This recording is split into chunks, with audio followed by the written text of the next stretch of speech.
Oke, selamat pagi pemuda-pemuda visioner Indonesia. Halo semuanya, selamat datang. Baik, sebelumnya kami berterima kasih kepada semua orang yang sedang menonton webinar ini dari rumah, para panitia yang sudah mempersiapkan acara ini dengan baik, dan juga kepada bintang tamu kami yang sudah bersedia hadir pada hari ini. Baik, sekarang kita kenalan dulu yuk. Halo semuanya, perkenalkan nama aku Jen. Dan nama aku Selen, dan aku dan Jen hari ini akan menjadi MC kalian selama sesi acara webinar hari ini. Nah, hari ini tuh super spesial. Tahu nggak, Sel, kenapa? Kenapa tuh Jen? Kasih tau dong. Hari ini kita kedatangan tamu yang sangat istimewa nih. Bener banget kata Jen. Ia adalah seorang, boleh next slide. Beliau adalah seorang pelukis dan juga content creator, sekaligus seorang entrepreneur, pendiri dari SheWearsGold.co dan HeWearsGold.co. Dan beliau juga pernah hadir loh sebagai tamu di program Trans TV Kopi Viral dengan prestasi lukisan 30 meter. Keren banget kan teman-teman? Dan beliau hari ini akan hadir sebagai speaker di webinar Creating Arts for Indonesia. Bener banget. Oke, yuk tanpa berlama-lama, mari kita sambut Kak Eva Alicia. Halo Kak Eva. Halo, selamat pagi semua. Selamat pagi Kak. Gimana nih Kak kabarnya hari ini? Wah, baik, luar biasa dong. Seperti kalian semua sini pagi-pagi udah segar. Terima kasih nih untuk yang lagi pada nonton dan untuk guru-guru yang juga sudah berpartisipasi dalam membuat acara ini. Thank you banget udah undang aku. Oke, baik. Sebelumnya kami juga ingin berterima kasih sebesar-besarnya untuk Kak Eva sudah mau menjadi bintang tamu kami di webinar kali ini. Nah, teman-teman mungkin sudah pernah lihat Kak Eva juga ya beberapa kali di TV, Instagram, bahkan di TikTok juga ya. Kak Eva itu salah satu content creator yang aktif juga di TikTok dan platform media sosial lainnya. Oh iya, untuk teman-teman, nanti kami juga akan mengadakan sesi Q&A terkait materi yang diberikan Kak Eva. Jadi mungkin bisa sambil dicatat ya teman-teman untuk pertanyaan-pertanyaannya. Baiklah, langsung saja kami persilakan Kak Eva untuk memulai sesi webinarnya. Silakan Kak. Oke. Aku tunggu share screen-nya ya.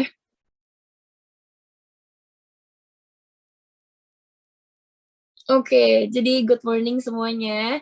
Hari ini topik yang bakal aku bawain itu berkarya untuk Indonesia melalui seni.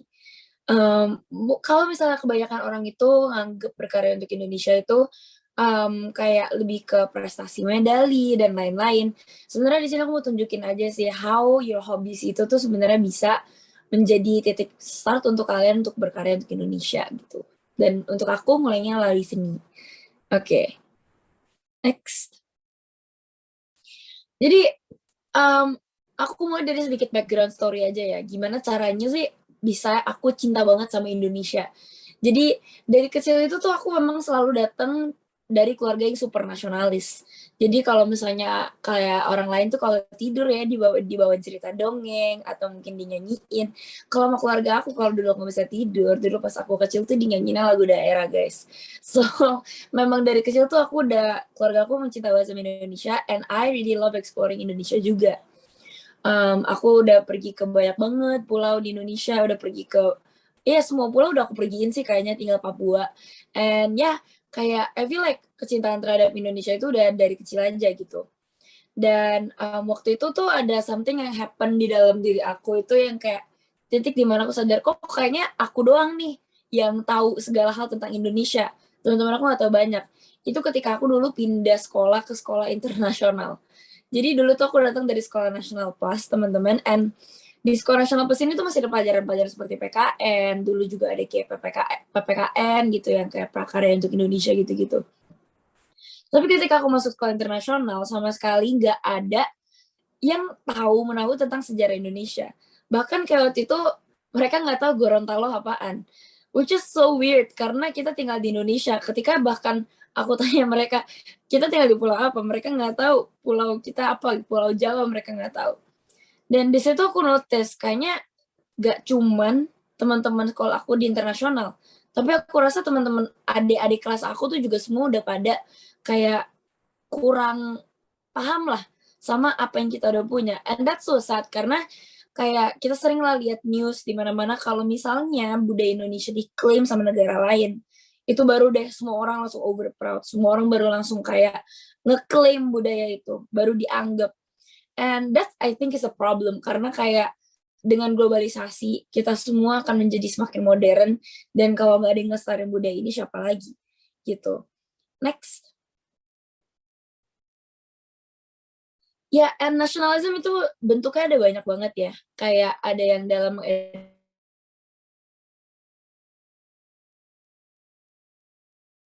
masyarakat, dan juga dan tanah air. Ini yang aku rasa tuh lagi kurang banget di anak-anak generasi zaman sekarang. Karena kita mungkin agak terlalu whitewashed atau Korean washed, dimana in terms of kalau kita ngebahas negara sendiri tuh jadi sering malu gitu loh. Banyak tuh, actually gak dikit tahu teman-teman aku yang kalau misalnya nih banyak yang di luar negeri ditanya mereka orang apa, mereka tuh banyak yang gak jawab orang Indonesia, guys. And that is so sad, karena katanya mereka malas ngejelasin orang Indonesia tuh apa gitu. Karena barely people have heard of Indonesia. And that's what I think, itu kayak justru the golden opportunity gak sih? Kayak justru karena banyak yang gak pernah dengar tentang Indonesia, it's time for us to kenalin gitu loh Indonesia ke mereka. Gitu. Boleh next? Ya, jadi most of my art itu inspirasinya dari itu, dari keresahan. Jadi kalau ditanya, kenapa aku banyakkan lukis tentang Indonesia? It's because of that. I have a problem that I want to solve. Karena menurut aku ya generasi kita, again itu generasi penerus bangsa. And memudaranya nasionalisme ini tuh, well, it's very potential kita jadi lose identity kita juga, which makes us a nation in the first place gitu. So kayak no matter what type of career that you have, no matter what type of hobby that you have, I think it's a really great idea untuk kalian tetap stay rooted lah di dalam identity kalian as an Indonesian. Karena juga aku lihat banyak banget kok yang kayak New York Fashion Week, Paris Fashion Week, itu semua mengangkat budaya negara mereka sendiri. The Filipinos gitu, dengan kayak baju adat mereka and everything. I think it's a really great opportunity sih. Dan kalau misalnya banyak orang ngerasa kayak itu kuno, justru menurut aku that's what's gonna be in trend later on gitu. Kayak contohnya nih, ini lukisan yang kemarin aku baru bikin lagi, dan ini berhasil terjual. Ini tuh aku bahas tentang kayak being a woman lah, especially being a woman in traditional setting gitu loh, kayak menjadi wanita di budaya timur tuh seperti apa, kayak kita tuh expected buat jadi lemah lembut gitu, which aku represent di sini dengan burung, tapi at the same time tuh kayak banyak amazing women figures juga di Indonesia yang kayak hebat-hebat, and I represent mereka melalui macan gitu loh. Kayak I want to show that menjadi wanita di Indonesia especially, mungkin secara tradisional kita di-expect untuk ya kerja di dapur aja, untuk kayak yang ngurusin rumah. But through this painting I want to show that you can be that, kamu bisa menjadi domestic. You guys can be soft, you guys can be vulnerable, but at the same time also be strong. And ya, kelihatannya simple, tapi ketika aku angkat ini jadi konten gitu loh ke TikTok, ketika aku jelasin artinya di Instagram, a lot of women feel empowered by it. Dan it doesn't have to be kayak menghasilkan sesuatu yang kayak tangible gitu, nggak usah menghasilkan kayak medali or something.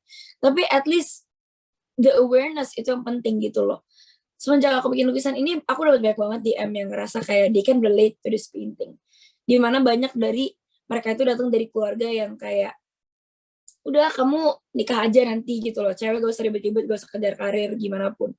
But you know, you can speak through your painting, you can speak through your craft. And that's why I think kayak aku suka banget gitu membahas isu-isu yang ya kurang dibahas lah gitu. Karena menurut aku art is another language, and art itu kayak a way for you to say things yang kamu mungkin gak bisa menggunakan traditional words or menggunakan verbal gitu. Next. And juga ya, kalau kalian bisa berkarya lewat lukisan atau medium apapun, enaknya itu kita bisa jadi saluran berkat juga untuk orang lain.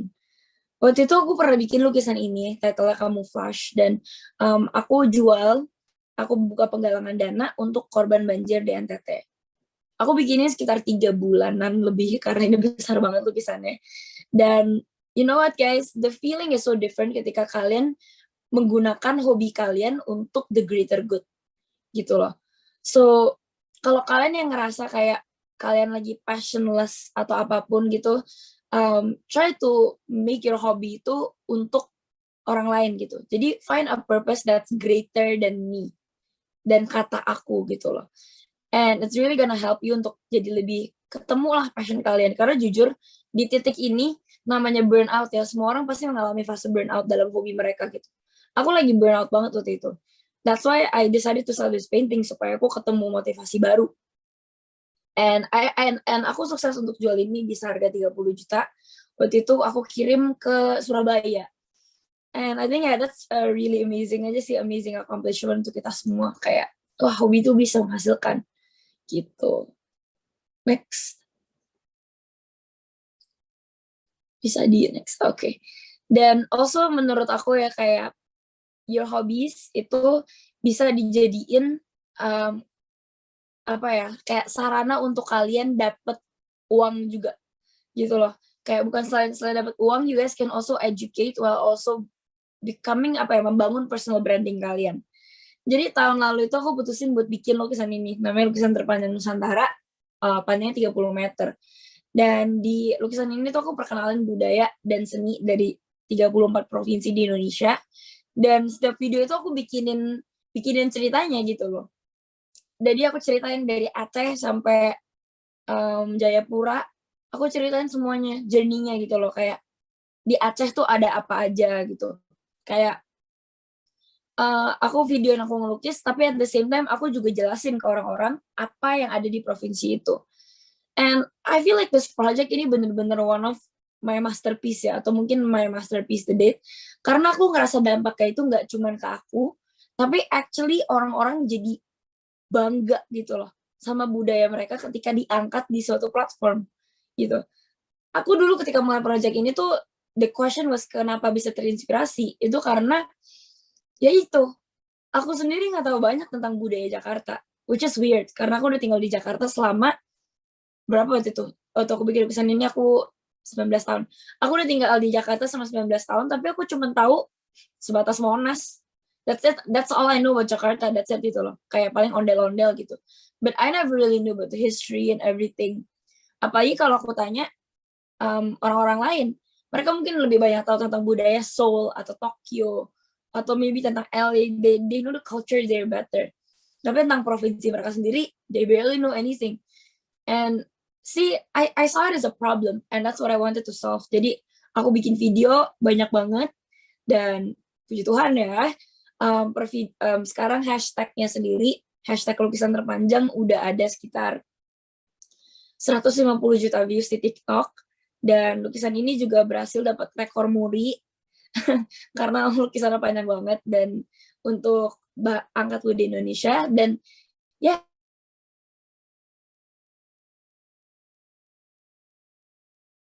jadi pintu-pintu wanita ini, kayak personal branding naik, kalian juga get a career gitu, kayak masalah endorsements, brand placement gitu-gitu. So ketika kalian, again like I said, ketika kalian fokusin hobi kalian untuk a greater good atau untuk educate others, itu you're actually doing it also for you. Meskipun gak kelihatannya for you, tapi you're actually also doing it for you. Kayak benefit yang aku dapat dari membuat project sepanjang ini dengan ngedit setiap malam, educating people about budaya Indonesia, also ada efeknya ke kita gitu. So never think that whatever you're doing right now itu nggak ada hasilnya, especially if you're doing it for others gitu. Next boleh. I'll keep the material short karena aku sebenarnya kalau kayak webinar kayak gini, I like it more kayak lebih format Q&A. So I just like to close my material with lebih ke kayak an open-ended question aja. Kalau bukan kita, siapa lagi? Gitu. Thank you. Nanti kita boleh Q&A deh, lebih panjang. Lebih seru. Terima kasih, Kak.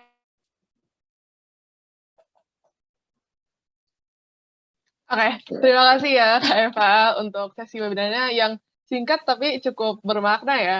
Oke, Sel, gimana nih menurut kamu gimana? Keren banget sih ya, gue pas dengar itu bener-bener ngerasa kayak terinspirasi.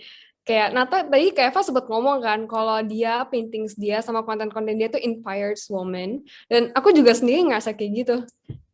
Iya, benar banget That's sih. great gitu. Alright. Ya, tadi sempat disebut juga soal being a greater good for others gitu ya, yang something bigger than me. Dan itu benar-benar, wah jujur kayak itu motivation boost banget buat aku tadi barusan. Dan aku merasa kayak aku bisa lebih lagi gitu daripada ini dan Ya, juga bisa. benar. Karena gini, aku mau cerita sedikit aja sih, kayak aku waktu ketika mulai karir aku sebagai entrepreneur, content creator, a lot of people think that I have it easy. Mereka banyak pikir kayak, wah enak banget gitu loh, kayak dia udah tahu apa yang dia mau, dia udah bisa everything gitu. And I'll tell you guys, it's nice gitu loh. I got fame, I got money, aku punya karir, aku punya image di usia yang sangat muda. Tapi let me tell you the dark part of it. Ketika kamu punya itu semua at such a young age, jadi easy for you to be selfish. Bukan cuma easy for you to be selfish, kamu nanti lama-lama juga jadi hilang motivasinya apa gitu. Kayak udah punya semua ini mau ngapain lagi gitu. And that's where aku udah, and you know what guys, I fell into quite a deep kayak mental block gitu loh. I was kind of depressed back then karena I didn't know what I was living for. Aku udah dapat semuanya gitu, everything that I wanted. And that's how I solved it. Aku shift my purpose ke orang lain gitu loh. Kayak kemarin pas aku ulang tahun, aduh suara aku lagi kaki banget, maaf ya kalau kayak serak-serak basah kayak gini, parah banget. Aku jadinya bikin penggalangan dana lagi. Dan every time I do that, aku lebih ngerasa it's more for me than for others. Jadi aku just wanna remind you guys yang kayak 2022 ini mungkin lagi ngerasa mental block for anything, coba deh kalian do something yang satu aja lah, yang gak buat kalian. Do it for others. Gak usah ke panti asuhan, gak usah kemana, tapi to your friends or to your family gitu. A simple act of kindness, it's gonna inspire you gitu loh. It's more for you than for yourself, than for others gitu sih. Sedikit tambahan aja. Ini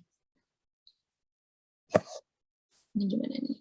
Oke, itu wow, ternyata kita nggak nyangka juga ya ada sisi lain nih dari Kak Eva yang selama ini kata di TikTok tuh perfect gitu ya, sebenarnya udah punya duit, terus dari umur yang sangat muda gitu ya. Terus Oke. dapat kayak banyak award, apalagi kita sering lihat Kak Eva tuh di YouTube di interview sama kayak banyak talk show, terus kayak masuk Trans TV juga kan. Iya, Itu benar-benar. kayak wow, Di keren YouTube banget loh. gitu. Thank you guys, but ya adalah perjuangannya di balik itu juga. Ya benar sih, kayak yang semua orang ngomong kalau segala sesuatu pasti ada plus dan minusnya ya Kak. Benar. Betul. Alright. Oke, kita lanjut ke sesi Q&A nih, Sal ya. Oke. Boleh, oke. Oke, sekarang teman-teman yang tadi udah nyatet pertanyaannya, boleh langsung aja scan barcode yang ada di screen kalian untuk langsung ke Google Form untuk cek pertanyaan kalian tuh apa dan untuk mengisi sebagai absensi awal dan juga untuk mendapatkan sertifikat ya. Oke, untuk pertanyaannya, wah ini udah lumayan nih Kak pertanyaannya. Oke, kita langsung ke pertanyaan pertama nih. Menarik banget. What is the most effective method of learning our history so that we can remember it better? Wah, mungkin ini yang suka bosan ya pas pelajaran history gitu, suka ngantuk. Enaknya gimana nih Kak supaya an interesting way gitu loh? Oke. Buat aku sih, aku sadar aku tuh bukan tipe orang yang gampang untuk mengerti sesuatu kalau gak visual. Jadi, the most effective way for you to learn something itu adalah discover yourself first. Kamu tuh orangnya kayak apa? Kan ada 3 orang tuh tipe kinesthetic, visual, audio. Figure out which way works best. Jangan paksain diri kalian untuk belajar sesuatu dengan metode yang kalian gak ngerti. Karena gak akan nyerap. Jadi for me, itu paling efektif buat aku nonton. Kayak karena aku anaknya visual banget ya. Aku suka nonton gitu. Kayak film Kartini, apa gitu-gitu. Dan kayak aku juga suka nonton YouTube video sih, banyak yang kayak animated videos gitu. And you know what guys, it's not just history, it's literally about anything. Kalau kalian mau belajar anything, cari cara yang paling cocok sama kalian. Aku ada temen yang paling cocok itu belajarnya lewat audio. So what he does, itu dia selalu self-improve menggunakan audio gitu loh. Menggunakan podcast gitu, dengar-dengar podcast gitu. A lot of ways sih that you can self-improve lah menurut aku. Dan juga kayak the thing is, kalau kalian pengen tunjukin nasionalisme kalian juga, or you guys want to at least be more informed lah, be a generation yang gak cuman whitewash doang, gak perlu necessarily kayak aku menjadi penggiat sejarah gitu loh, because I know it's not for everyone. Kayak aku tahu aku unik gitu loh. Nggak semua orang bakal tertarik sama budaya Indonesia juga, and it's totally fine. Tapi you guys can show it in other ways. Contohnya, kalau misalkan ditanya sama orang luar negeri, what kind of person are you? Be active about it, ceritain tentang Indonesia. That's one way of saying it. Dan another simple way ya kan, juga bisa kayak aktif ikutan paskibra.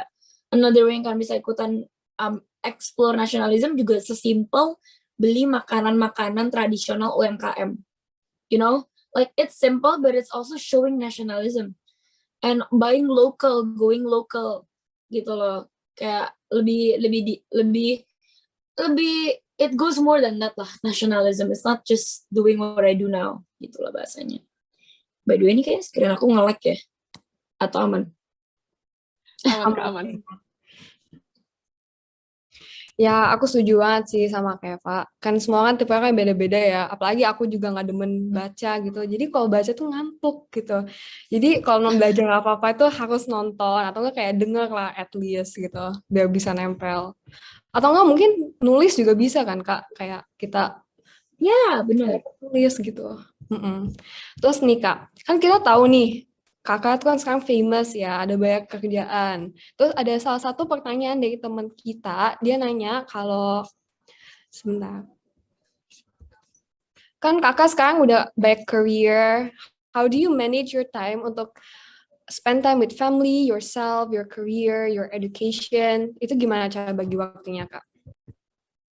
Okay, interesting question.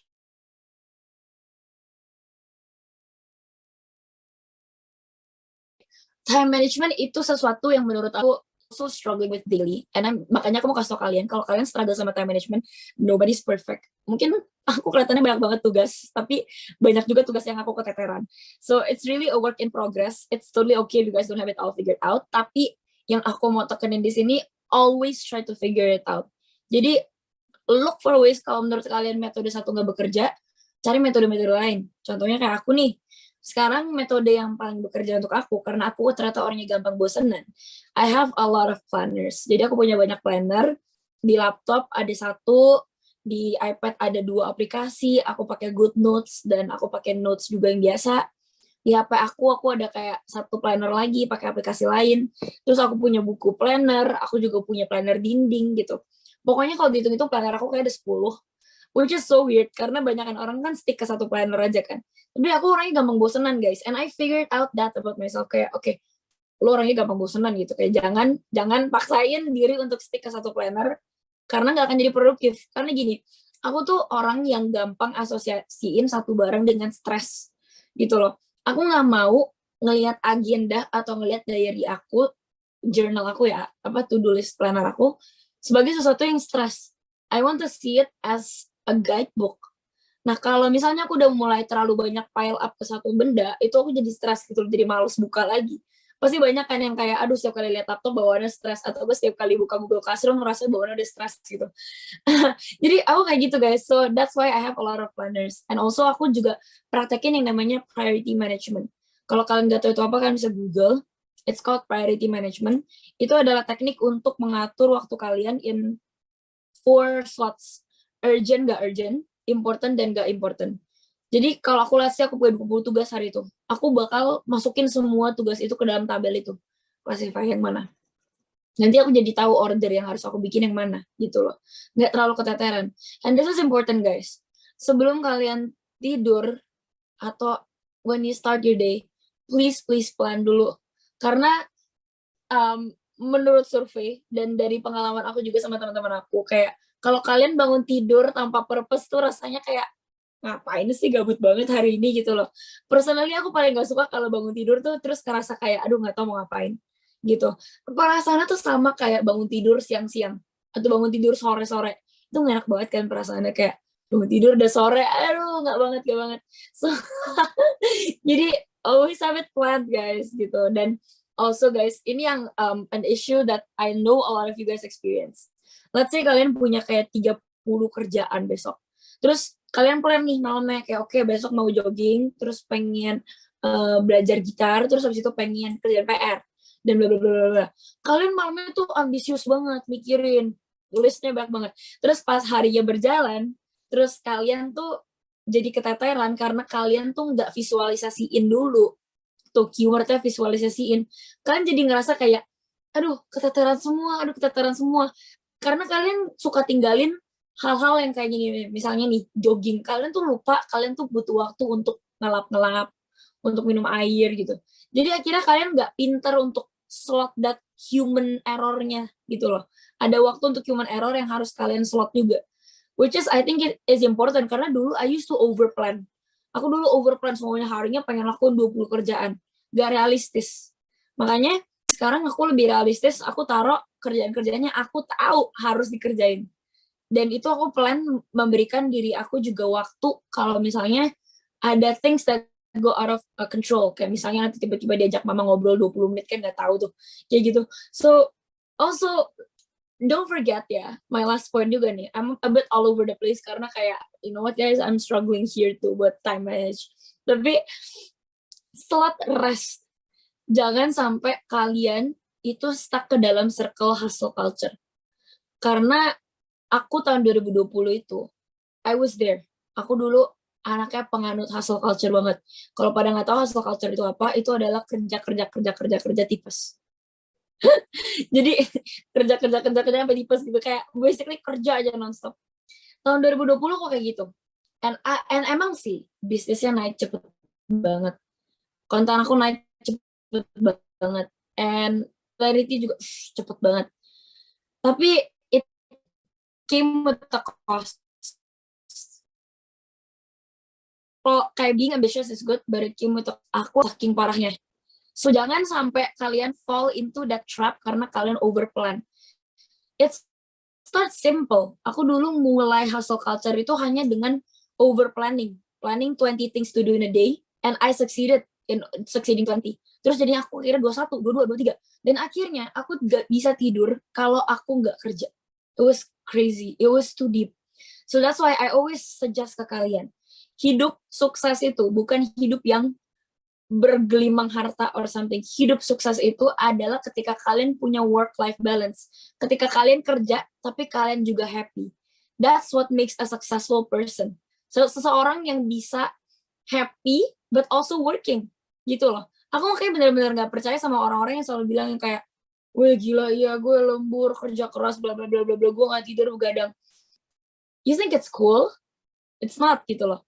Dulu aku punya mentor bisnis kayak gini guys. Waktu itu aku cerita ke dia, ya aku ini nih lagi capek banget, kayak semalam tidur jam 3 begadang, lembur, bla bla bla bla bla bla, gila capek banget tidur 3 jam, bla bla bla.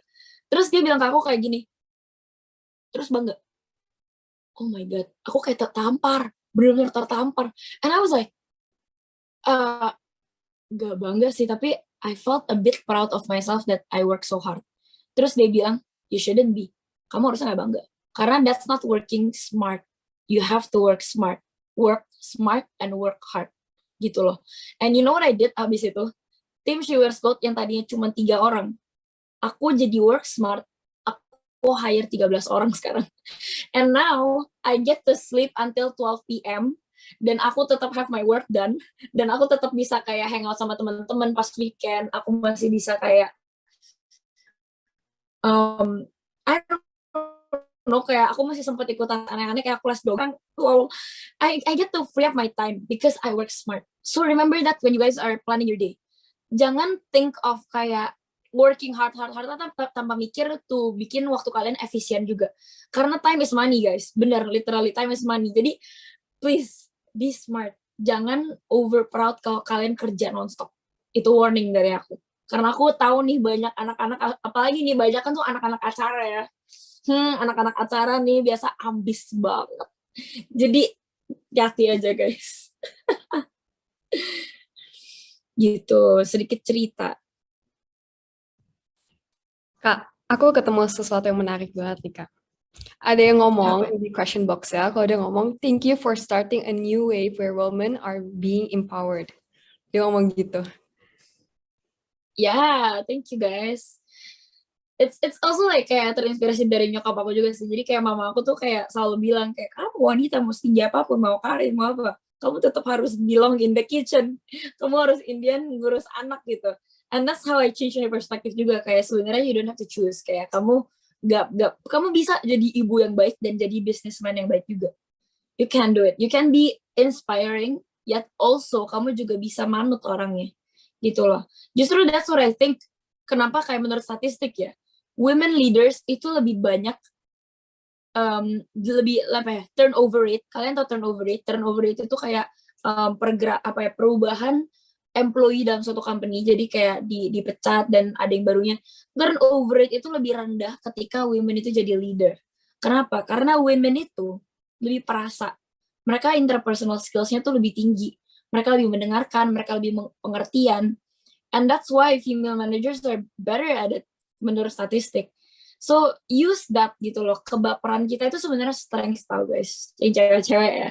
Kebaperan kita itu strength. Like our ability to connect on a deeper level, more than skin level, is actually a strength. So never apologize for being sensitive. Never apologize for feeling. Gitu loh. No matter kalian di pertemanan, di apa ya, di relationship nih, kalau ada yang bilang kamu terlalu baper gitu, don't say sorry for that, don't apologize. Gitu, kayak, cause it's a blessing to be able to feel and empathize. Gitu. Wow, iya ya. Jadi untuk teman-teman yang mungkin selama ini merasa minder atau gimana, atau mungkin punya lingkungan yang kurang supportive juga about women being in career, dengerin nih guys, kata-katanya bagus banget, and I seriously agree with that. Dan aku suka banget yang bagian kayak tadi bilang we should work smart daripada work hard, karena aku sendiri juga, aku personally punya planner nih, aku punya planner ya, tapi semua itu aku tumpukin gitu loh dalam situ, dan tiap kali buka terus kayak aduh Stress lihat kan, iya kan, aduh kayak enggak banget deh. ya, Jadi jangan deh, pelan-pelan aja guys. Bener-bener, instead of working hard sampai jam 2 pagi sampai jam 3 pagi ya teman-teman, we should really work smart mulai dari sekarang, because aku juga punya sih teman-teman yang misalnya work hard sampai jam 2 pagi, saya kayak aduh aku begadang sampai jam 2 pagi gini-gini, and you can actually finish it earlier gitu loh. Benar. Kayak dulu ya, kalau aku definisi work smart aku kalau di konteks kalian ya mungkin masih sekolah. Dulu tuh work smart aku tuh gini, di sekolah kalau misalnya benar-benar nih di pelajaran yang agak gabut, kan pasti itu ada pelajaran gabut dan pelajaran tidak gabut. Biasanya kalau di pelajaran yang gabut, aku kelarin tugas aku buat pelajaran yang penting. Jadi malamnya aku bisa tidur guys, enak gitu loh. Jadi aku benar-benar specify kayak oke, di sekolah tuh emang genuine buat belajar. I really maximize everything di kelas gitu loh. Karena aku emang udah tahu kayak aku nih, let's say nih, kalian harus ikutan Zoom kelas. Kalian tetap harus on cam kan? Tapi kalau percuma kalau kalian on cam kalian main HP, itu nggak efektif. Mendingan kalian literally sambil on cam kalian belajar dan kalian lagi kerjain tugas kalian. Supaya nanti kalian mau main HP itu sebebas jidat kalian, you know what I mean? Kayak daripada kamu spend 30 menit hari ini di on cam terus nanti 30 menit lagi kerjain tugas, gak efektif bro. Just use the same 30 minutes gitu loh. Jadi, and also this is a trick yang aku suka belajar juga ya. Train your brain into working hard, into liking difficult things. Itu dulu struggle aku banget. Aku gampang banget kayak the easy way out, ngapain aku kayak pakai otak aku untuk hal-hal yang lebih susah. Tapi sekarang gitu loh, aku lebih motivated buat kayak oke, kalau aku nggak lagi using my brain to its full capacity sekarang, I'm wasting time. Gitu loh. Jadi, be always conscious gitu loh. Di otak kalian tuh nyalain that conscious switch ketika kalian lagi Zoom. Oke, I'm 100% dedicated, let's get all work done. Kalau bisa, by the end of nanti, guru aku selesai ngomong, I'm done with all the works, aku abis ini bisa tidur. Jadi, train yourself to work smart. Jangan work hard only, gitu. Jangan jadi procrastinator yang parah. I used to be that. Gitu. Oke, wow, itu relatable banget ya buat kita, apalagi anak SMA nih banyak tugas ya sekarang ya menjelang cari kuliah juga nih yang kelas 11, kelas 12. Oke, makasih banyak Kak untuk Semangat. itu. Iya, makasih Kak. And kita ada pertanyaan nih, mungkin dari sesama anak seni, dia nanya, is it hard to make or find new ideas for painting? Nah, kakak kan sering melukis ya, terus kakak tuh inspirasinya tuh dari mana? Kalau pernah nggak kayak art block gitu loh, art block ya istilahnya, yang nggak punya ide terus stuck, atau mungkin tengah-tengah melukis tuh rasanya tuh kayak aduh capek apa berhenti aja ya gitu. Kakak ketemu ide dari mana? Boleh bagi-bagi tipsnya nih Kak? Boleh. Of course. Kayak ya gak usah seni lah. Aku di sini biur kita seni ya. Just gonna realize apa yang solve-nya ya. Karena nggak cuman seni, percaya aku, di business later, di kerjaan kuliah gitu. The best inspiration itu datang dari keresahan. Kalau kalian mau pilih produk untuk bisnis, kalau kalian pengen bangun startup, kalau kalian pengen start something new, start with a problem. Mulai dari keresahan. Apa yang bug kamu? Apa yang bisa di-solve itu loh. Dan aku mulai, kalau inspirasi aku tuh biggest-nya datang dari keresahan aku. What do I want to say yang susah untuk aku katakan lewat kata-kata atau lewat verbal. Dan kalau kalian godok itu idenya banyak banget. Contohnya perasaan aku. Perasaan tuh susah banget tau buat diekspresiin. It becomes my inspiration. Gitu loh. Apalagi, contohnya kayak tadi, aku bahas tentang women. It's difficult to express it through words. Dan juga gak efektif untuk orang lain mengerti apa yang pengen aku komunikasiin kalau gak lewat art gitu. Jadi ada banyak banget kalau misalnya kalian lihat art account aku punya art account meskipun udah lama banget gak di-update. Itu aku ceritain semua piece aku tuh artinya apa. And you guys get to see how I think, how my brain works gitu loh melalui art account aku ini, namanya Eva.a.art. I don't know if you guys can see it. Eva.a.art ada di Instagram bio aku. Di situ tuh aku angkat banyak banget tema yang menarik. Contohnya nih, aku ada bikin lukisan ini, kan bisa lihat gak sih? Ini badak. Ntar aku matiin blurred background dulu deh biar kelihatan. Alright, ini badak. Badaknya terus ada kayak uang Rp1.000 gitu. Dan aku bikin ini series, itu badak Jawa by the way. Yang ini gajah Sumatera. Terus tetap ada uangnya. Dan yang ini, yang terakhir itu ada burung rangkong. Lagian ada uangnya di sini. Kayak waktu itu aku angkat tema endangered animals di Indonesia yang diperdagangkan tapi dengan harga yang gak setimbal dengan eksistensi mereka. Dan akhirnya mereka jadi punah. All these endangered animals itu dijual hanya untuk satu specific part dari tubuh mereka. Dan di sini aku taruh itu dalam ironi, dalam uang. Uangnya itu tuh Rp1.000. Kalau kalian bisa zoom di sini itu ada tulisannya 1.000. Aku jadiin itu ironi. Dan kalau kalian notice, ini aku taruh uangnya di paruhnya.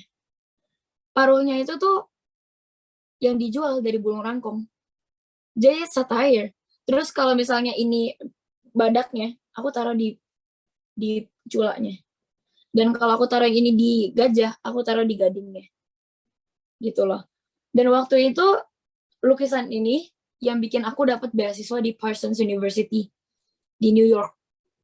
Jadi it's one of, aku bangga banget sih to this point, kayak aku honored banget karena I was able to angkat sesuatu yang orang lain dari luar negeri pas interview aku tuh kayak ini tentang apa gitu. Tapi pas dia tahu gitu loh tentang kayak bringing about Indonesia and everything, dia jadi kayak this is a smart way of putting it gitu. Dan akhirnya dikasih beasiswa gitu. And that's like one of the ways that you guys can communicate lah. It's like creating deeper art. Ini ada juga yang tentang insecurity nih. Jadi kalau cewek-cewek nih, mungkin ada yang insecure sama mata mereka yang sipit-sipit atau nggak ada lipetan. Dulu tuh nggak ada lipetan guys, tapi ini aku rajin pakai Scott. And let me tell you guys, dulu aku insecure banget. Aku 5 tahun kayaknya pakai Scott. Dan aku bikin artwork ini. Jadi ini mata aku sendiri. Ini referensinya dari mata aku sendiri. Terus ini tuh aku pakai Scott asli, Scott mata asli. Aku tempelin dan aku kayak bercakin cat merah gitu, jadi kayak darah.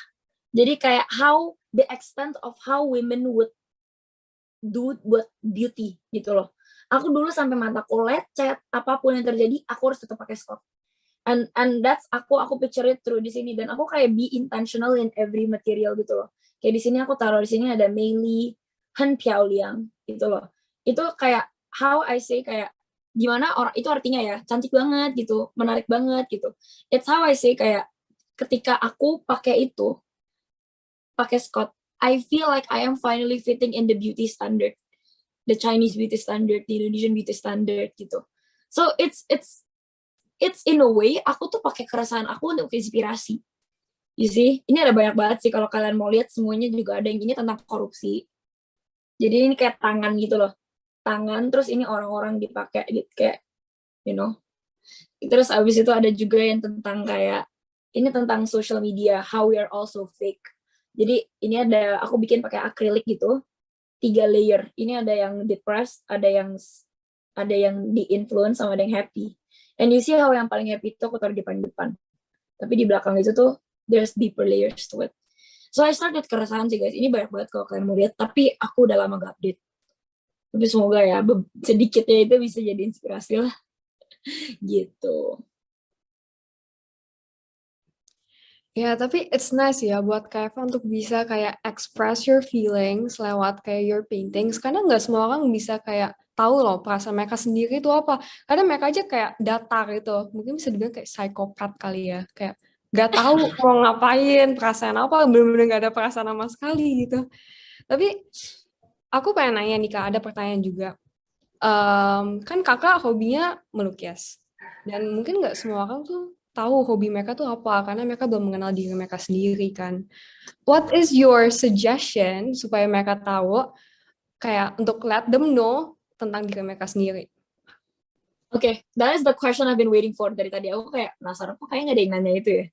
Oh my goodness, guys. I'm so excited to say this to you guys. Karena this is something I wish I knew when I was in high school. Ini top one thing atau top two things that I would say to Eva 2018-2017. Okay.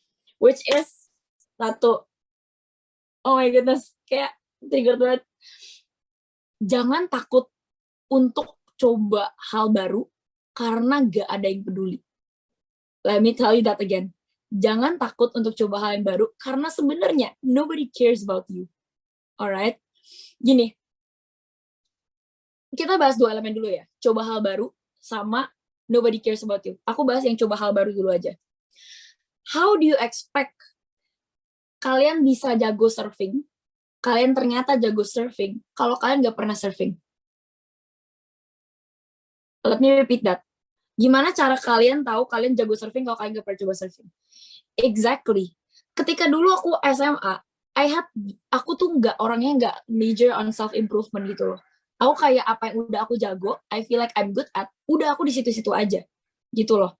Jadi banyak dari teman-teman aku juga tipenya kayak gini nih, udah jagonya di mat, udah coba mat aja gitu setiap hari kayak mat, terus nanti kayak masuk kuliah juga masuk ke jurusan yang dia tahu dia udah jago gitu loh. Even though it might not be his or her passion, tapi karena itu udah jadi yang dia ngerasa feel good at, dia jadi ambil itu untuk karir dia atau untuk pilih jurusan dia. Gitu. Kalian tahu, aku dulu pas sekolah itu, aku tuh, ini bukan menyombong ya, tapi aku tuh dulu tuh sering banget juara umum untuk pelajaran-pelajaran yang bukan art. Kayak, aku dulu ikutan tim Olimpiade Matematika, aku ikutan tim Olimpiade Science. It's so weird, right? Tapi, aku jadi, ketika aku pilih jurusan kuliah, I choose something that I actually genuinely like. Aku berani keluar out of my comfort zone. Karena kayak gini, kalau kalian mau mulai sesuatu hobi yang baru, jangan datang ke dalam hobi itu, dalam aktivitas itu dengan ekspektasi kalau kalian akan menjadi jago di situ. Itu top one toxic thing yang kalian bisa lakukan. Contohnya nih, kalian pengen abis ini ikutan les dance. Jangan expect kalian jadi yang paling jago di situ. Instead, kalian masuk kelas itu, kalian explore hobi itu dengan mindset, will I like it or not? Gitu loh. Karena passion itu adalah proses yang aktif. Passion itu bukan proses yang pasif. I'll repeat that again. Passion itu proses yang aktif. Kalian harus actively cari passion kalian, bukan passion yang datang pas kalian lagi rebahan. Gitu loh. Karena passion itu semua dimulai dari yang namanya interest. Interest yang diinvestasiin, itu baru hasilnya jadi passion. Jadi let's say, kita semua tuh ada common interest-nya apa. Aku tuh dulu sadar, interest utama aku itu adanya di looking at good designs. Aku tuh dari dulu tipe orang yang kalau ngeliat misalnya nih poster pilkada atau poster pemilu, aku suka pikir dalam hati kayak, ih jelek banget gitu. Terus jadi greget gitu untuk benerin gitu. Dan aku sadar it's an interest of mine. Tapi waktu itu tuh aku stuck di bubble di mana aku tuh cuma tahu aku anak science, aku anak IPA gitu loh. People know me for being so good at science and IPA. I never dare to explore. Makanya aku baru mulai art itu as sad as it was, aku mulainya pas SMA. Jadi it's not too late for you guys to start something new. Aku baru mulai seriusin art itu pas SMA. Dimana itu aku berterima kasih banget, aku ketemu guru yang waktu itu kayak encourage aku kayak, you know what, you don't have to be the best at it, just try. Dan lukisan aku itu nggak langsung jadi bagus in a day. I practice for hours and hours. Tapi again, interest yang kamu investasiin itu bisa jadi hasil. Contohnya lagi nih, ada teman aku yang waktu itu nanya aku nih kayak tahun lalu, dia bilang ke aku kayak gini, Pak, gue ngerasa kayak gue gak punya passion sama sekali. Gue gabut banget, setiap hari cuma nonton drakor gitu, drama Korea. Kok kayaknya gue gak punya karir gitu, kok lu bisa at such a young age, lu tuh tahu apa yang lu mau. Terus aku tanya dia kayak gini, are you sure you don't know anything about yourself? Ya iyalah, orang setiap hari cuma nonton drakor, apa gitu loh, ini gak punya skill.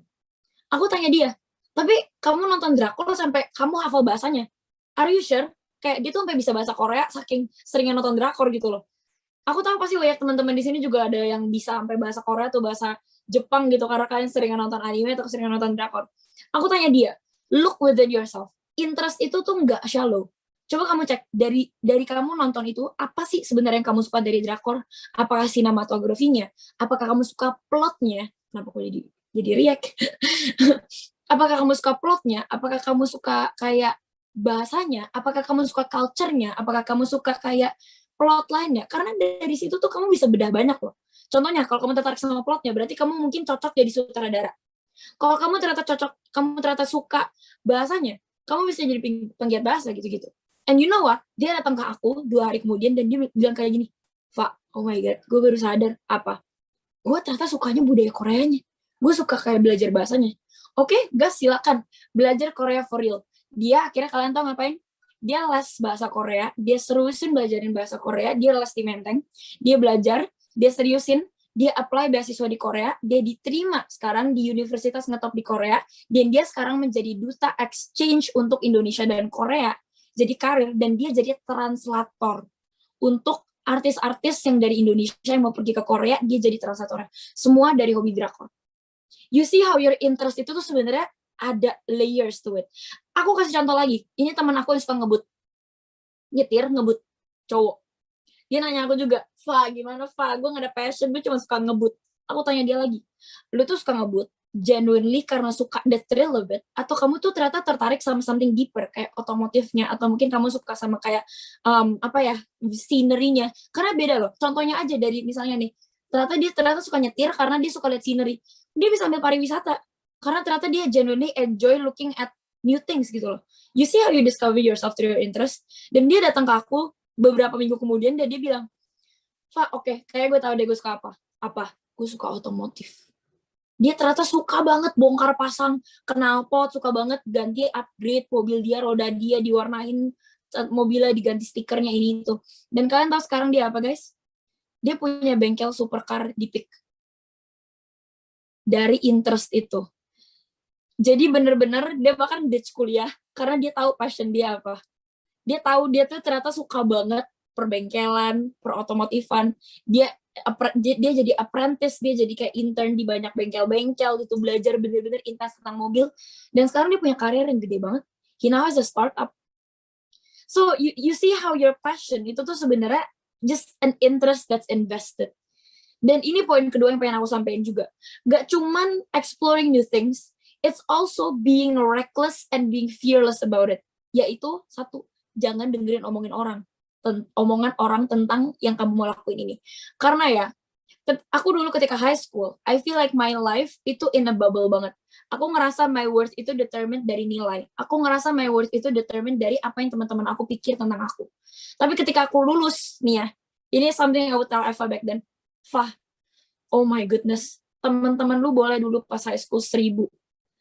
When you grow older, your circle will grow smaller anyway. And you know what? Mereka semua fokus sama hidup mereka sendiri. Nobody cares about you. Yang dulu anak-anak pintar di sekolah lama, I don't even think about them anymore. Yang aku dulu juga kayak punya prestasi apa yang gak ada dipikirin lagi sama sekali when you graduate. And the power is there. Ketika kamu sadar, kalau gak ada orang yang peduli sama kamu, itu menjadi power untuk kamu. Karena sekarang kamu jadi bebas untuk melakukan apa yang kamu mau.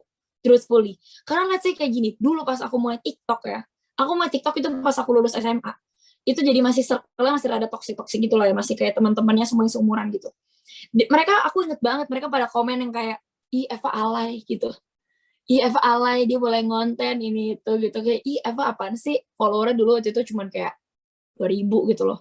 Iya apaan sih dia kayak review-review di IG story, kayak dia mau dengerin aja. Oh my goodness guys, I remember that. Did I stop? No. Karena aku tahu, nobody cares about me anyway. Mereka pikirin, ih Eva alay. Berapa detik yang mereka habisin buat ngomong itu? Ih Eva alay. Gak nyampe 2 detik. Terus abis itu mereka ngapain? Udah mereka lanjut main sama anjing mereka, lanjut masak, lanjut main basket. Terus aku di situ stuck dengan overthinking aku yang kayak thinking about their 2 seconds. Will I give them the power? No, jangan. Don't give them that power. Karena at the end of the day, let me tell you this, semua orang akan fokus sama diri mereka sendiri. Same like you. Jadi jangan pikirin terlalu banyak tentang orang lain, but instead focus on yourself. Gitu loh. Kalau aku dengerin opini 2 detik, 3 detik mereka, aku jadiin itu identitas aku, I wouldn't be here speaking to you right now. Gak akan. So remember that nobody cares about you. They will eventually care about themselves in the end. Gitu loh. Jadi, punten, segitu aku jadi marah-marah ya. Tapi semoga itu eye-opening untuk teman-teman yang high schoolers. Jangan takut untuk coba sesuatu, guys. Tapi bener sih yang kayak Eva ngomong tadi ya, kalau kita kayak mulai bikin konten gitu, kayak mungkin sekarang ada Reels kan, atau nggak TikTok gitu, terus pasti langsung dikatain kayak, aduh ini alay banget, terus pasti beberapa orang kayak insecure gitu, udah deh nggak jadi, gue dijudge gitu kan, banyak orang. Saya kemarin ada temen aku yang ngomong, aduh gue pengen nih mulai untuk kayak show off diri di social media, Gini. tapi dia nggak berani, karena takut dijudge. Oke. Aku titip salam ke teman kamu boleh? Titip salam ke teman kamu, tolong kamu kasih tau teman kamu nanti. Gini. Mungkin dia nonton kali Kak sekarang. Oke, kalau nonton, this one's for you. Listen up. Kamu mau upload Reels hari ini atau besok? Karena aku kasih tau kamu, hari ini akan lebih gampang daripada besok. Harga gagal kamu lebih murah hari ini. Karena kamu paling muda hari ini. Kamu semakin tunggu besok, entar nanti, kamu kira kamu akan makin berani? Enggak. Umur 23, umur 24 kamu baru memulai upload Reels, justru kamu malunya di situ. Sekarang kamu tuh masih punya yang namanya kartu alay. Aku suka sebutnya kartu alay. Kamu mau upload 1000 selfie hari ini, kamu mau upload TikTok joget 1000 video hari ini, masih dimaafkan karena umur kamu yang masih muda. Jadi jangan sampai kamu habisin gitu loh waktu muda kalian. Aku gak menyesal sama sekali dulu aku sempat alay-alay di TikTok dulu, karena dimaafkan gitu loh. It's still very, very acceptable for you to be that age and posting Reels. Aku punya banyak content creator, teman-teman, mentor aku bahkan nih, mentor bisnis aku. Dia tuh bahkan bilang kayak gini ke aku, Fa, oh my God, kamu tuh masih blessed banget ya, kamu masih bisa mengalay. Sekarang di umur gue yang segini, gak bisa bikin konten yang alay-alay lagi. Gak ada room for error, gitu loh. Justru ya, kalau kalian sekarang masih muda, tanggungan kalian belum ada, kan belum punya suami, kan belum punya anak, kalian belum punya image, kalian belum punya kayak tanggung jawab untuk nikah dan lain-lain. Explore yourself. Jangan sampai kalian nyesel di masa depan. Karena right now, all you have to worry itu omongan orang. And let me, kan udah aku ingetin, omongan orang gak ada harganya. Karena when you have nothing to worry about, that's the true power, guys. Gitu. Jangan sampai kalian umur 23 dan 24 dan kalian nyesel kalian gak pernah coba Reels hari ini. Try it. Dan Reels lagi algoritmanya lagi oke banget. Go for it, guys. Dan remember this, semua orang yang ngatain kamu kayak udah itu alay banget, a very kind reminder, they wish it was them. Semua teman aku yang ngatain aku alay itu sebenarnya semua dalamnya pengen jadi content creator, tapi mereka nggak berani aja. Makanya mereka coba tarik aku ke level mereka gitu loh, supaya mereka merasa mereka ada teman juga. So be different, jangan mau. Sekarang teman-teman aku yang dulu ngatain aku kayak gitu, DM aku untuk tips. So gue mau mulai content creating nih, ada tips gak? Dan aku kayak, kemarin ngomong apa? Enggak lah, aku kayak kasih tips beneran gitu. Kayak, you know what? Gak ada yang mulai dari 100 followers. Gak ada yang mulai dari 10.000 followers. Nobody. And let me tell you this juga untuk teman kamu nih yang pengen mulai. It gets easier. Aku dulu di TikTok, aku upload 50-60 video baru dapat FYP 1 kali. Gila gak tuh? 50-60 video. Itu baru dapat FYP yang pertama. Malunya tapi udah mati rasa. Kenapa? Karena gini, sebenarnya itu tuh semua pembiasaan aja, mindset kamu yang toxic. Kamu upload 3 reels, hari ini kamu upload 3 reels, aku jamin reels kamu yang keempat kamu udah mati rasa. Kamu udah gak akan bikin opini orang sebanyak itu lagi. Gitu. Aku sekarang upload TikTok, upload sosmed udah nggak mikir lagi karena udah terbiasa gitu loh. You can because you try. If you never try, you'll never know. Tapi itu ya, kata if you never try, you'll never know. Banyak orang tuh cuma anggap angin lewat. They never really serap itu. Coba aja gitu. Opini orang gak akan matter, gini loh. Opini orang gak akan matter di masa depan karena hidup ini keras. Hidup ini keras, guys. You will cry. Kamu akan nangis. Cuman kamu pilih aja. Kamu pengen nangisnya di kolong jembatan, apa kamu pengen nangisnya di Dubai? Make your choice. Gitu. Jadi emang keren, wah ya itu benar-benar sangat berarti ya, karena everyone, aku juga baca di sini kayak emang kenyataannya tuh bahwa everyone is so full of themselves gitu. Kita mikirin diri kita sendiri juga gitu. And even if we think of someone else atau orang lain gitu, berapa lama sih kita mikirin mereka gitu. And vice versa juga ya, kayak mereka juga berapa lama sih mikirin kita gitu. So it's a really interesting point buat kalian yang mungkin mau jadi public content creator, public figure kayak Kak Eva juga nih. Bisa diambil moralnya untuk nggak usah malu-malu gitu, coba aja. Oke. Nah, one last thing nih Kak, one last thing. Pesan Kakak yang terakhir gitu, untuk diingat oleh semua penonton di sini, pesan Kakak yang terakhir. Satu, pesan terakhir. Oke, pesannya dari aku adalah just do it first. Jangan takut. Kalian tuh lagi muda banget. And I know you guys will be greater than me, for sure. Lagi kalau misalnya kalian udah ikutan webinar kayak gini, constantly on the route untuk self-improvement. Dulu pas aku seumur kalian, aku nggak pernah ikutan webinar-webinar kayak gini. Dan kalian, you have to consider yourself very lucky, kalian udah bisa dapat pencerahan ini as early as possible. If I can rewind time, aku pengen mulai secepat kalian. Bayangin, kalau kalian mulai di usia kalian sekarang, kalian pas sampai umur aku sekarang udah 20 tahun. Kalian bisa seapa, guys? And I started baru 2 tahun yang lalu. Hat track tuh kayak 5 tahun atau 6 tahun kali. So, use that opportunity, guys. Jadi kalian nyesel.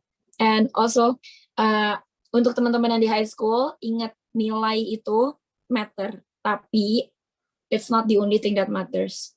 Karena aku udah ngalamin. Jadi, mumpung kalian masih banyak free time, jangan cuma kerjaannya ngegabut, tapi always search for, discover about yourself. Banyak temen aku yang baru sadar apa yang mereka suka setelah mereka udah masuk kuliahnya, dan sampai salah masuk jurusan gitu-gitu. Dan kalau misalnya kalian ada yang kepikiran untuk ambil gap year, gitu-gitu, I highly suggested. Dulu ketika aku gap year, aku belajar banget tentang diri aku yang kayak, nih, teman-teman lain semua udah di luar negeri, udah pada kuliah. Aku masih di Indonesia. What I did, aku intern. Aku dulu intern 2 kali di SCBD.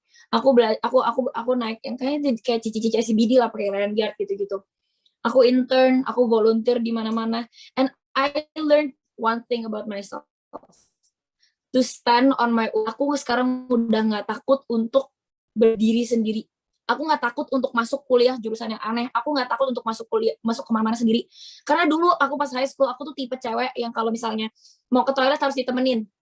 Sekarang udah nggak kayak gitu sama sekali. Justru sekarang aku suka jalan-jalan sendiri. I learned to stand on my own 2 feet. Itu very important. Karena fact is you will be pretty much alone for the rest of your life after high school.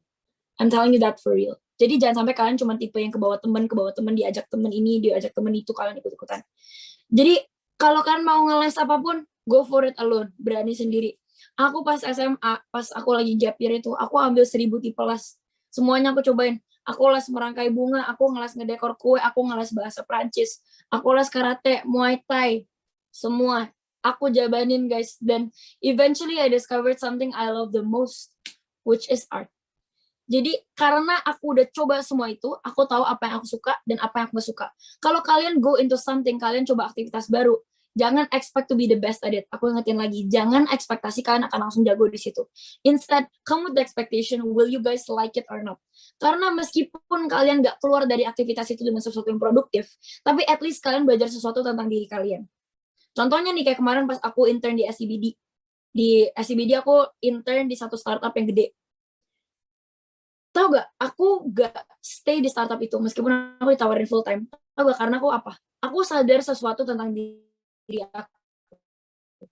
Ternyata di udah itu, aku 17 tahun, aku sadar sesuatu tentang diri aku, yaitu aku ternyata orang yang gak bisa kerja orang. Aku harus be my own boss. Karena aku ternyata gak suka kerja kantoran. See, I didn't get anything out of that experience, but I learned something valuable for myself. A lot of young people are successful now. Kayak orang muda itu banyak yang sukses zaman sekarang karena mereka tahu apa yang mereka mau untuk diri mereka sendiri. Sama lah kayak kalian kalau punya relationship, kalian cari pacar. Kenapa banyak banget yang akhirannya kayak toxic? Karena mereka nggak tahu apa yang mereka mau in the first place. Standar mereka rendah. Sekarang aku udah tahu apa yang aku mau dalam cowok. Sekarang aku udah tahu apa yang aku mau di pekerjaan. I don't lower my standards anymore. See, when you know what you want, the universe will grant it to you anyway. So explore as much as possible, jangan sampai kalian nyesel. Wah, on time. Ya, on time. Oke. Thank you, Kak Satu Evaluasi. menit, maaf. Oke. Sepertinya ada nge-lag dikit ya, Kak, Iya. tadi. Maaf. Oke, terima kasih Kak Valencia tadi for all the inspiring things. Aku yakin bukan aku doang yang terinspirasi, tapi juga teman-teman aku yang didengar di sini lagi live streaming juga merasa terinspirasi. Tapi teman-teman, aku mau minta maaf karena sesi tanya jawab harus berakhir di sini ya. Ya, sayang sekali ya. Terima kasih banyak untuk Kak Eva sudah menjawab pertanyaan tadi dengan sangat baik ya, sangat jelas juga nih. Thanks guys, semoga applicable ya. Kalau kalian ada yang IG story, tag aku dong, nanti aku repost. Thank you. Aku belum buat. Thanks guys. And Matthew hari ini kalian melatih diri kalian untuk berani upload di social media dan kalian juga potentially help others yang mungkin bisa belajar juga dari webinar ini. So don't forget to take your IG stories. Yay. Thank you. Okay. Thank you Jan, thank you Celine. Yeah, thank you, Jan. Tapi mungkin beberapa teman di sini mungkin bisa dapat giveaway ya, Jan. Oh iya, benar banget. Buat teman-teman yang menanyakan pertanyaan paling menarik nih, menurut Kak Eva bakal dapat giveaway. Kalau gitu langsung kita tanyakan aja nih, Kak. Menurut Kakak, dari daftar pertanyaan tadi yang tanyain, mana yang paling menarik nih, Kak? Paling berkesan nih buat Kak Eva? Yang terakhir tuh yang passion. Yang tentang ketertarikan itu, aku suka banget. Tentang ketertarikan. Wah, itu siapa tuh yang nanya tadi tuh, Celine? Bentar ya, karena pertanyaan banyak banget, jadi harus cari dulu. Oke. Kalau kalian ada additional question, kalian boleh DM aku kalau nanti aku balas-balasin. Oh, nah buat teman-teman nih, kesempatan nih yang mau nanya tadi, mungkin yang pertanyaannya belum sempat kebaca ya sama kita, boleh nanya Kak Eva di DM, pasti dibalas-balasin kok. Dan IG-nya tadi @Eva Alicia Eva ya kayak kalau salah. Iya, Alicia 9. Alicia Eva 9. Ingat dicatat ya guys, jangan lupa di-follow juga nanti. Haha, betul sekali. Oke, untuk Celine udah ketemu belum namanya? Belum, bentar.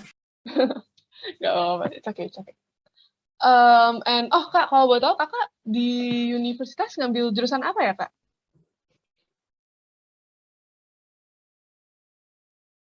Oke, sebenarnya Kak Eva ada masalah koneksi ya, teman-teman. Graphic design. Nah, aku mau kedengeran nggak? Halo? Oke, udah aman, Kak, udah aman. Oke. Iya, aku graphic design. Oh, oke. Gimana, Sal? Oke, seperti gue udah ketemu itunya. Orang yang jawabnya. Oke, jadi baik, selamat kepada Christopher.c Santa Laurencia sebagai pemenang giveaway dalam webinar ini. Untuk pemenangnya, dipersilakan untuk langsung DM Instagram Livia, lakfa_invitro_slhs untuk memperoleh hadiahnya ya.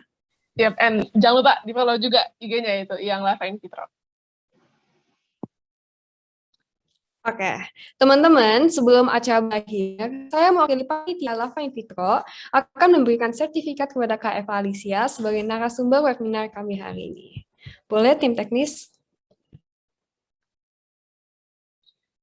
Baik, sekarang kita akan berfoto bersama dengan Kak Eva Alicia sebagai bentuk penyerahan sertifikat. Silakan diaba-aba ya oleh PIC.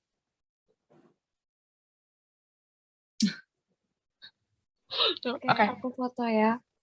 1, 2, 3. Sekali lagi. 1, 2, 3. Oke. Oke, terima kasih banyak sekali lagi untuk Kak Eva Alicia dan kepada teman-teman sekalian karena sudah partisipasi dalam webinar kami hari ini. Nah, teman-teman, gak kerasa ya kita udah berada di ujung acara. Benar banget. Akhir kata, kami ingin berterima kasih kepada semuanya dan juga kepada sponsor kami, Indocafe Coffee Mix Beyond First Class, Indosemen, semen 3 roda kokoh terpercaya. Alpha Gift by Alfamart, belanja puas harga pas, Monsieur Spoon, dan Alam Sutra yang telah mendukung acara kami pada hari ini. Oke, sekali lagi saya berterima kasih kepada semuanya, teman-teman dan juga guru-guru yang di sini, termasuk Kak Valencia.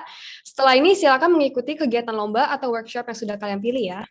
Benar banget. Baik, demikian webinar hari ini kami akhiri. Terima kasih semuanya dan salam visioner. Sampai jumpa. Dadah semuanya.